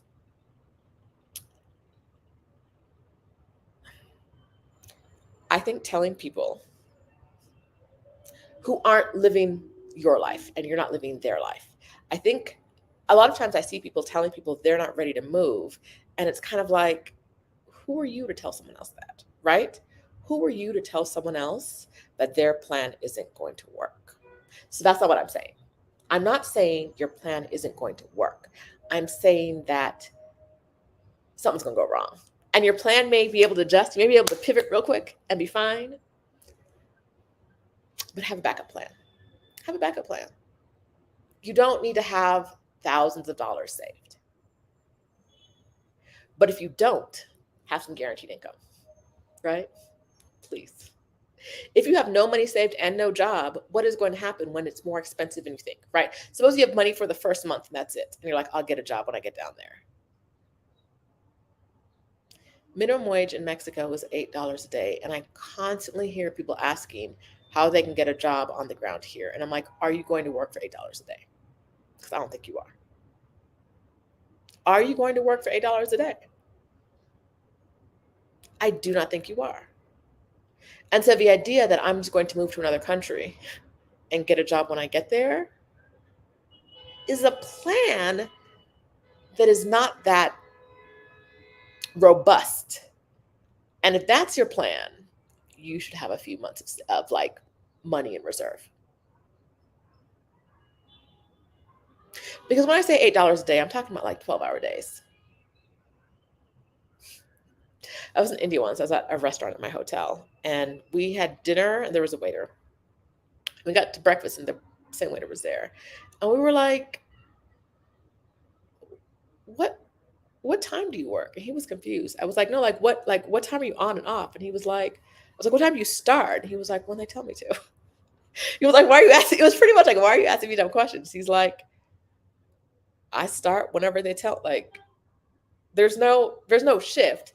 They're like, tomorrow morning you come in at 4, and he comes in at 4, and then he leaves at like after 10, probably 12, right? It's just whatever. The shift is whatever. And that man probably didn't even make $8 a day in Mumbai. The minimum wage here is $8 a day. Your plan should not be to come here without a work permit. Your plan should not be to come to Mexico without a work permit, giving you the legal right to work and get a job that might pay you no more than $8 a day. It's not a good plan. I'm going to tell you, as someone who helps people with plans all the time, I'm going to tell you that's a terrible plan. I'm not going to say you're not ready to move, though. I'm going to say you need to do other things to bolster your terrible plan. It's a terrible plan. If anyone tells you they're going to do that, tell them I said it's a terrible plan. But do they have savings?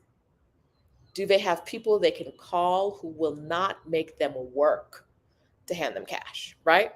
Like if you got a rich uncle, if you got a sugar daddy, if your man got a yacht, and if you run out of money, you can stay on the yacht. If your lady got a yacht, right? Get in that yacht life.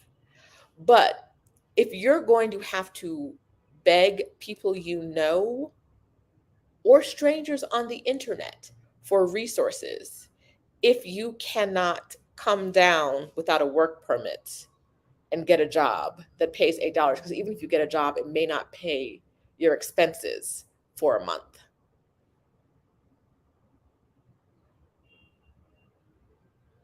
It's not a great plan. You've got to have something in reserve. If you're coming down with a remote job and they know you're coming down and they're like, you've worked here for all these years and we love you and we're never gonna let you go. I mean, they'd be saying that and lying and firing people anyway. But if you feel confident in your ability to keep this job and you don't have any savings, I'm not gonna tell you you can't move. Maybe you move, continue to work for the company for 6 months and stack savings by doing that, right? But there has to be a plan that can go wrong. You have to have room in your plan for like a oh shit moment. I wasn't expecting that. I was not expecting. I put my hand in my suitcase. I was like, oh no, that's not mine. That's empty. And I looked. I was like, oh no, that is my suitcase. My suitcase that was full of things. I had 3 suitcases and 3 backpacks full of things. The 3 backpacks were gone, but 3 suitcases were completely empty. Completely. I was like, they can't be mine because it's empty. I moved it. It moved to. It's too light. And the place I was staying with was like, our insurance won't cover it because you weren't staying here when it happened. Sorry. Don't know what happened. Sorry.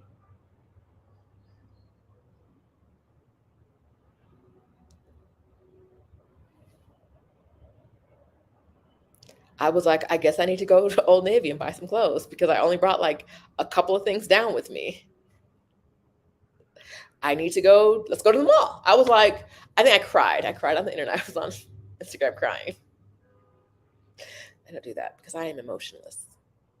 But I got on the internet and I was upset and I was talking about it. And then after that, I think the next day I was like, we go to the mall. We go to the mall because money isn't going to get me back the things, the shoes I bought, like the custom beaded shoes I bought in South Africa, or the custom made clothes I had made in Johannesburg. Money isn't going to get those back today, but money will make sure I have drawers. Money will make sure I have a shirt, right? The shirt's not going to make me, the shirt is not a replacement of what I had before, but I'm one of those people where buying things, the serotonin kicks in, right? I bought something, I'm a little happier. Let's go shopping. All my things are gone. Let's go shopping, right? Um, Money is not going to fix all the problems, but it'll help a bit, right? It'll help a bit. Let's see. All right.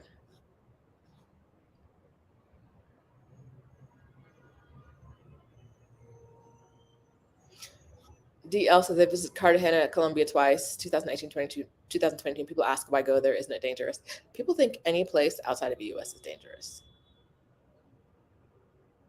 Like either from like crime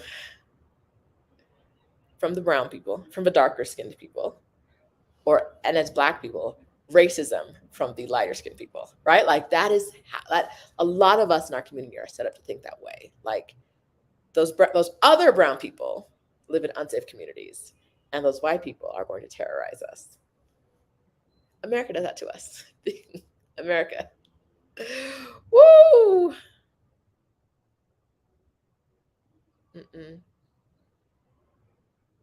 Okay, so our mom was told by her landlord that she shouldn't be a madam either because the cartel owns that business. So I don't know why my mom's landlord was telling her not to put some hoes on the stroll, but apparently that's the combo they had.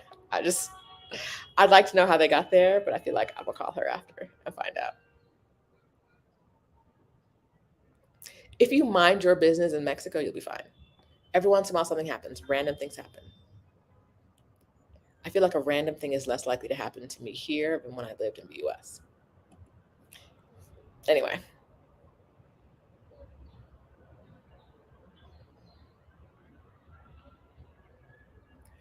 woo. Let's see what we're talking about in the comments.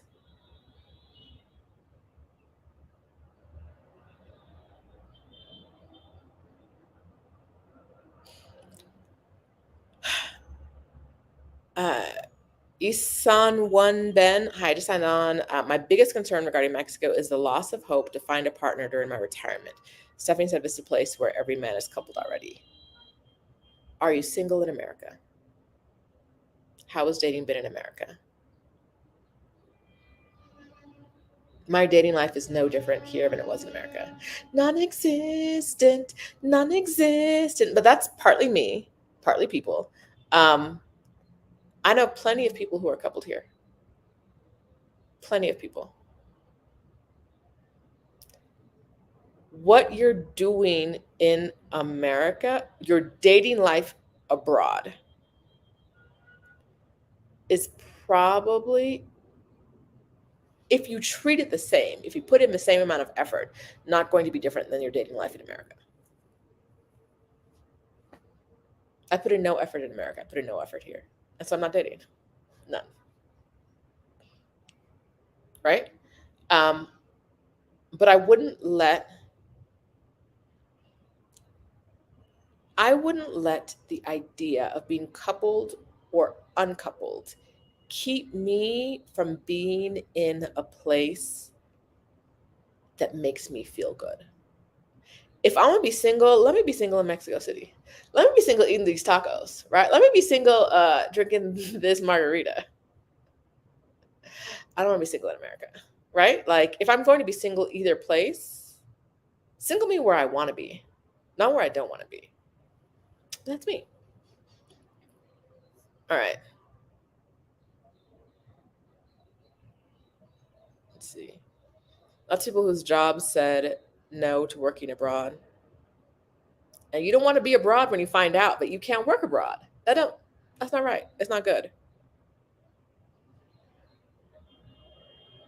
Let's see. Tremaine Nicole says she says dental billing can work from anywhere. Yep. All right.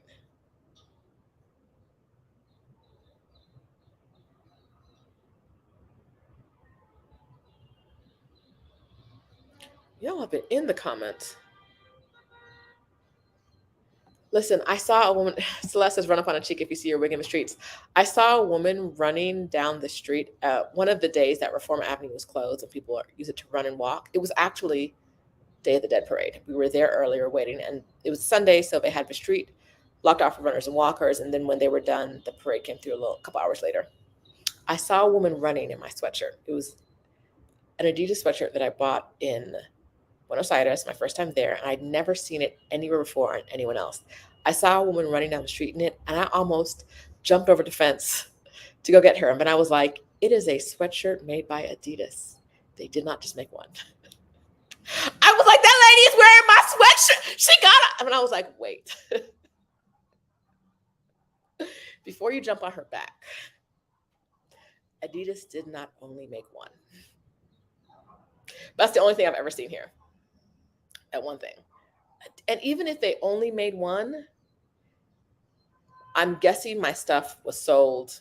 They have lots of market here where they sell like used clothes. I'm guessing all my clothes were sold at like a used clothes market. So she might have innocently bought it, right? That doesn't mean she was a thief.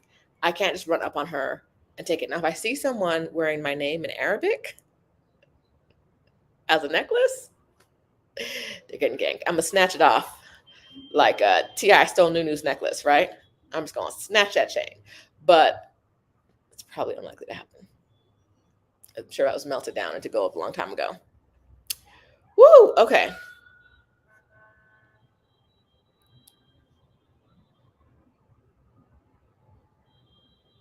Ooh, okay. Patty says that's my pet peeve in the community too. Stop telling folks what to do. We can share experiences, advice, etc., without parenting other grown folks.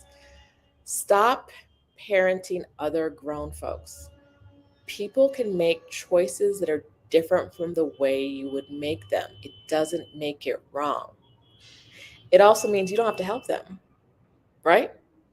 You don't have to help them if their plan doesn't go the way they thought it was going to go. But lecturing grown-ups isn't really going to help. I told my mama.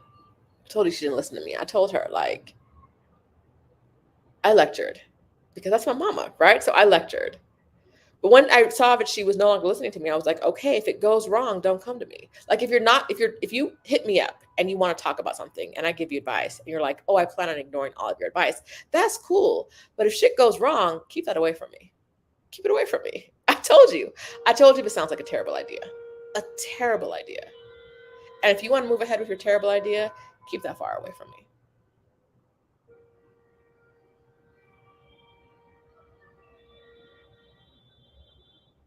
She knows. Woo. All right.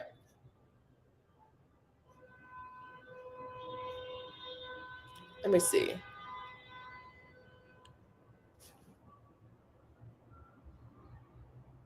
Let's see. Let's see.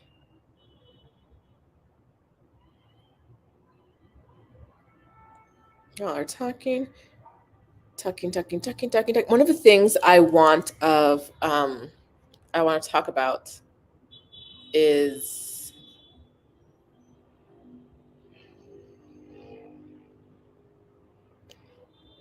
leaning too heavily on feelings, not facts. Hi, friends. This is one of the first things I wrote down. Leaning too heavily on feelings and not facts, especially when they're other people's feelings. If I ask you why you picked a certain city to move to, and you tell me because everybody who's there says nice things about it, you get in a side eye. It's going to be a strong side eye. It might be subtle, but I'm not a very subtle person. My face isn't very subtle, so probably not. I'm gonna ask you some questions, right? Like, and this is something we talk about in From Burnout to Bliss a lot. From Burnout to Bliss.co. One of the things we talk about is like how you find the places that you like and how you stay true to yourself because feelings are important. I moved to Mexico City on a feeling, but I also had facts. I chose my college based on a feeling, but I also had facts.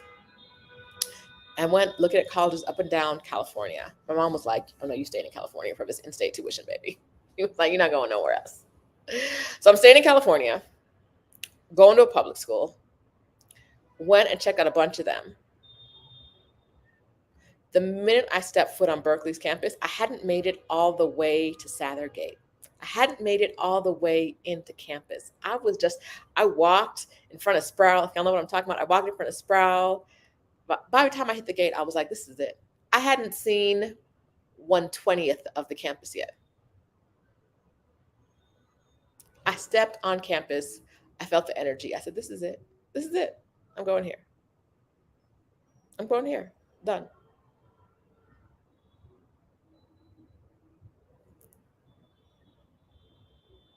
In-state tuition.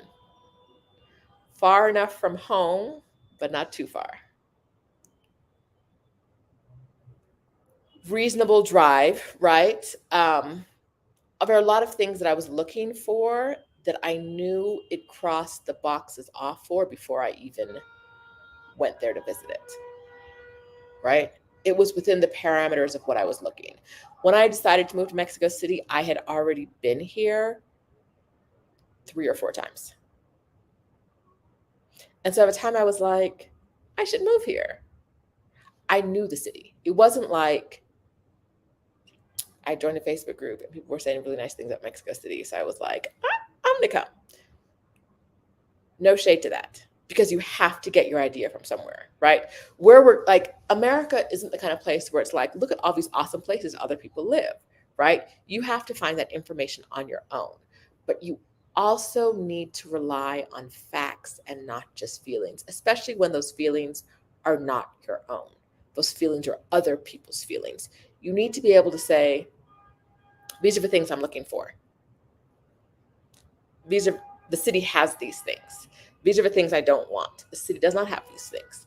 And like making a list of like the things you want and the things you don't want and seeing how that aligns with the cities you're considering, right? If you hate traffic, don't come here. Don't come here. If you hate noise, don't come here.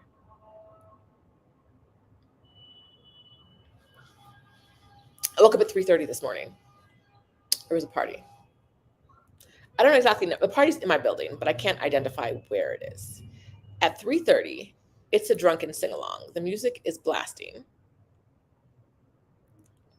It's loud enough that I can hear it. And I can hear people singing at the top of their lungs. 3:30 a.m. Blasting, singing at the top of their lungs. At this time of day, with all the honking going on, I probably wouldn't have been loud enough for me to hear. But at 3:30 a.m., nighttime, I woke up, I was like, somebody's having a party. Okay. I went back to sleep. Now, this happened, I want to say like a year and a half ago, and I could not go. I was up with that party. I was up with that party. Now I'm like, oh, okay, it's fine. I woke up at 8. The party was still going. The party and the sing-along I heard at 3:30 was still going at 7:30. It was still going at 8. It was still going at 8:30. I don't hear them now, but at 8:30 they were still singing loud at the top of their lungs. The party wasn't going when I went to sleep at, I think, 10 o'clock. I didn't hear anything. 3:30 the party was going. 8 a.m. the party was still going. If that kind of thing will drive you crazy, this is not a city for you. I figured this morning they are at least a couple floors below me. Their neighbors didn't knock on their neighbors didn't shut them down. Things like that happen. You're just like, oh, someone's having fun. Okay, go back to sleep. I'm gonna go back to sleep. Those are your options. That's it. I'm gonna go back to sleep because I know I live in a city that is not quiet, and so expecting silence at any hour of the day is unreasonable. Facts. I know for a fact that I live in a noisy city and I'm okay with a noisy city. It's important that you get your facts straight before you move. You know, not just what a city is like, but what you want in a city. You got to get those together. You got to get those together. Not just the nice things you've heard, the things you like about the city, but there are things you actually want. And the things that you don't want are not in the city. I don't mind traffic. I don't have anywhere to go. I don't have anywhere to go at any specific time. So like today, towards the marathon, I'm not going outside. Traffic's gonna be worse than usual. I will absolutely not be going outside. For what? I'm not even walking. It's Sunday. Sunday is a day where if you have a day off during the week, it's Sunday here. After I get done with these live videos, I'll go outside. For what? Crap, it's people. It's people out there. It's real. It's 22 million people. It's real people out there on Sundays. If I did not have control over my schedule, that would be inconvenient. But I do. And so today, I'm not going outside. People. It's too many people. Things like places I could walk into with no line on Tuesday are going to have lines of like 60, 80 people outside them on a Sunday. I won't be doing that. I won't be doing that. No, thank you. Facts. I know the city I live in, and I know that I can live in it with the lifestyle I have, and I can have the lifestyle I want. Not feelings. Not everybody loves it there. Everybody loves it there is not a good reason to move. Love you. Mean it. Everybody says nice things is not a reason to move to a place. Get more specific about what you're looking for and what the location has to offer. My friend really likes it is not a reason to move there. Unless you really want to live with your friend. Like if what you want from a city is to live close to your friend, then my friend really likes it. There is a good reason to move. But if that's not like top of your list, it's not enough. It's not enough. Mm-mm.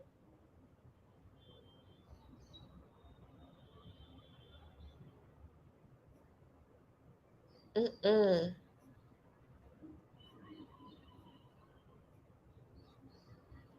Okay, I don't know what Christian is responding to, but cheese and rice, I thought moving abroad would have been way cheaper. I don't know what you're responding to when you say way cheaper. I don't know if someone talked about what it cost them, but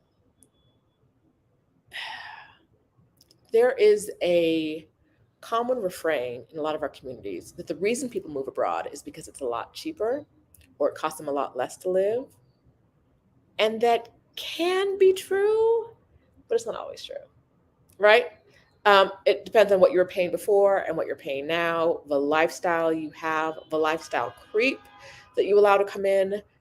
I find that for most people, living in another country isn't as inexpensive as they expect it to be, right?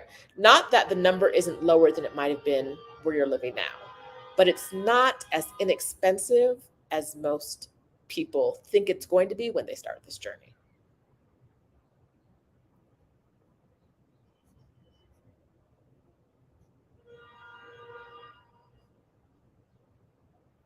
Let's see.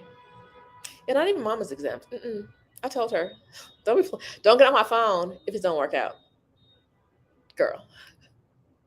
Don't. Relying on family can be a bad idea if your family's not reliable.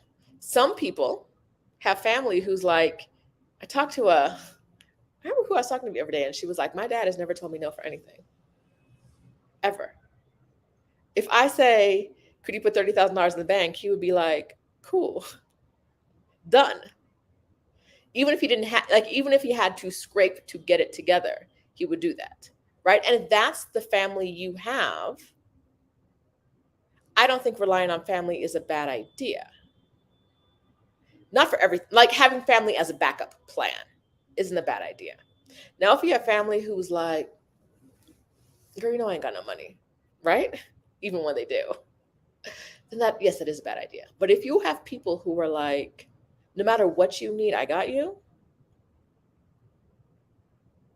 they wouldn't be my backup plan. But like I already told y'all, I don't like to ask for help. I don't like to ask for help. So they wouldn't be my backup plan. But for somebody else, if it works for you, it works for you. Yeah, those horns are on blast. This is every day. The door's open, just a little louder, but every day is like this.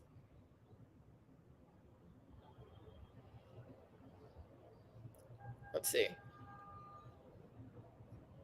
Mind your business. 82 says that's partly why I'm digital nomading for a while, to see if I like and want to live long term in some of these places. Yeah. And I'm not saying you have to visit first. I'm saying you have to be clear about what you want and what a city is giving. And if you don't think you can be clear about what it's giving until you get there, visit first, right? I also recommend, like I said, traveling light enough. But if a country doesn't work for you, you can go to another country. If a city doesn't work for you, you can go to another city. Traveling light so that not assuming that the first place is going to be the last place. Do not assume the first place is going to be the last place, because you're going to hate some of these places. Hate them.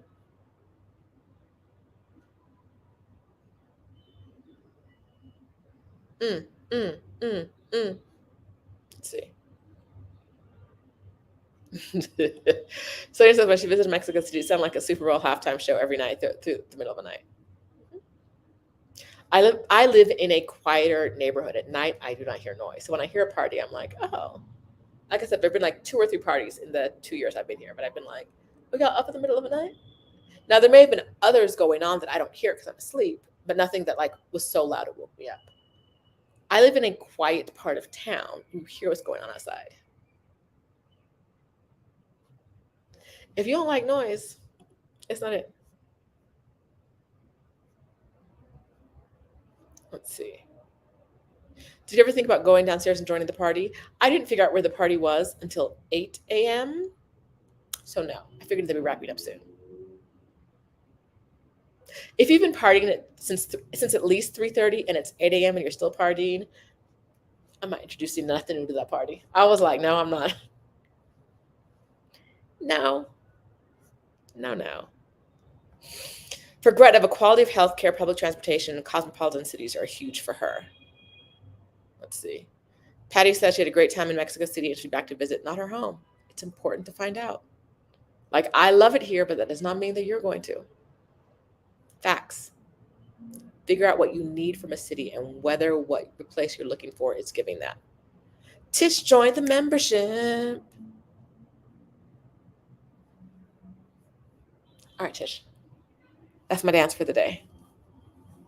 Yes, I'm introverted. I would not have run the party. If the party was like next door with my neighbors, I might have knocked and been like, hey, y'all, can I get a glass of wine? I'm about to go back to bed. So if you could, hi. But I think if I knocked on actually I have new neighbors now. I don't know if they've moved in yet because I can't hear wall to wall. I can hear out from the hallway. I can hear out the sliding glass door and I can hear in the hallway, but I can't hear wall to wall. So I don't know if they're in there yet. I haven't seen anybody. But my old neighbors, I think if I knocked on a door on my floor, I would get like dragged to a party. I think they'd be like, "You're here. Talk to us in Spanish," right? Which is also why I wouldn't go knocking because let's wrap it up, B. We're not going to extend the party with new people. Wrap it up. Okay. Okay, so Sonia says Playa is no longer cheap. You can find less expensive housing in most U.S. cities, especially if you want to live beachside. Mm-hmm. Same thing happening to a lot of areas in Mexico City. What was inexpensive is no longer inexpensive.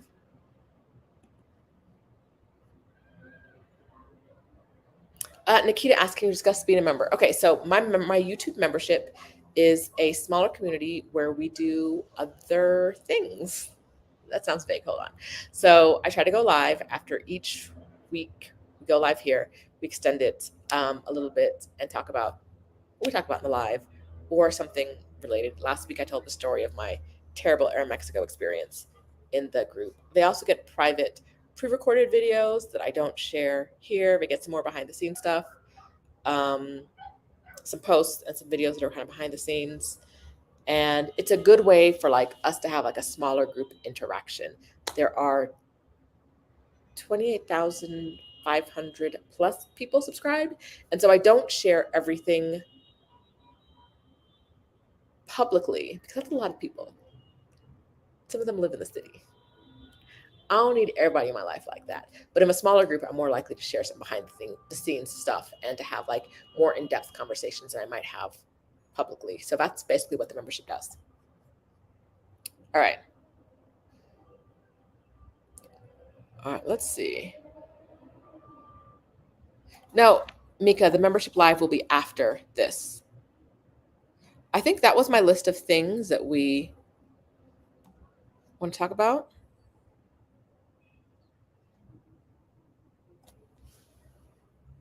Sarah, what city in Mexico is less likely to have a huge street dog population? It depends on what you mean by street dog. If by street dog you mean a dog that does not have a human at all and it just lives in the street, Mexico City doesn't have many of them. If you mean a dog that has a human in the vicinity, but you might not be able to tell whose human that is, whose dog and human go together because they're so far apart and they're just running around unleashed, that's Mexico City, baby. I was in a restaurant the other day, like a cafe, and two random dogs at different times, small dogs, walked over and were like, hey girl, let me sniff your foot real quick. Who does this dog belong to? I don't know. It's just walking through the cafe. Mexico City belongs to dogs. If you do not like dogs, Mexico City is not for you, but it does not have like wild dogs. If I will see a dog without a human once every couple of months.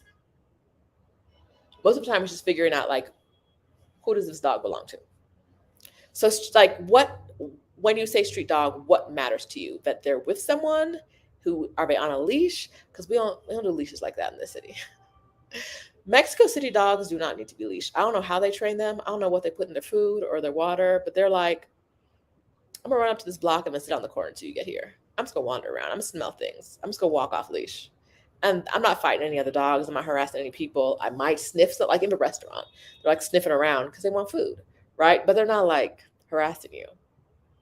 But are there lots of dogs in restaurants? Yes. I think I showed you guys a picture of the dog that was sitting at the table, sitting on the chair across from its owner on the chair at the table. And I was like, okay, this is a bridge too far. I was in a fancy restaurant, and the dog was like, "You eating? I'm sitting and watching, and maybe eating too." I was like, "No, I don't like this." Um, but yeah, if you are not a dog person, this is not a city for you. Facts, not feelings. Let's see.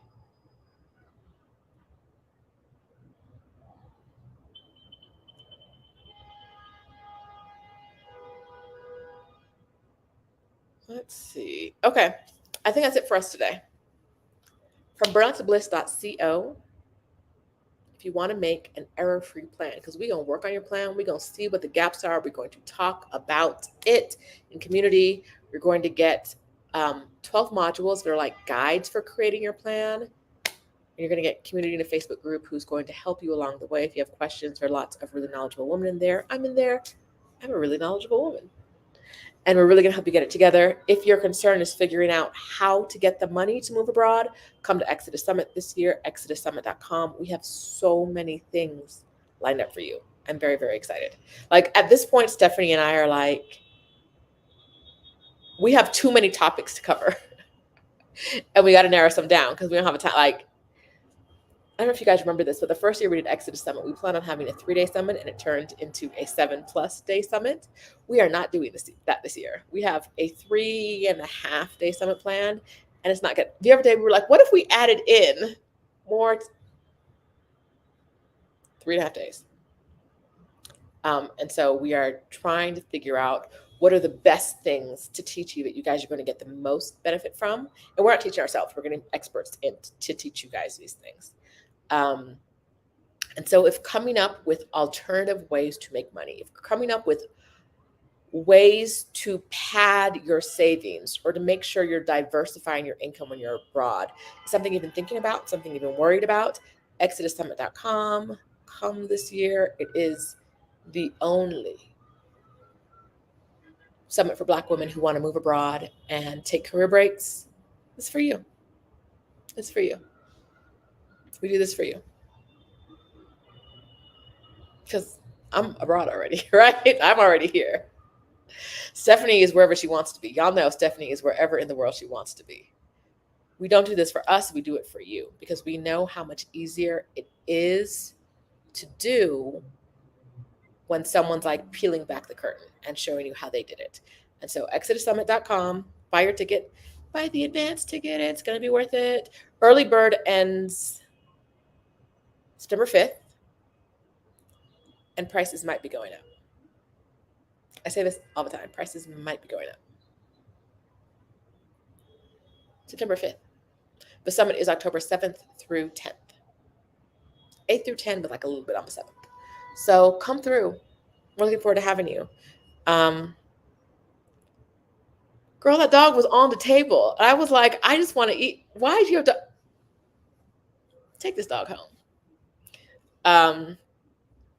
Okay. Yes, if the money piece is your main concern, grab it. Okay. I am going to create a live for the community right now. So it's 12:15 here. At 12:30, I'm going to go live in the membership community.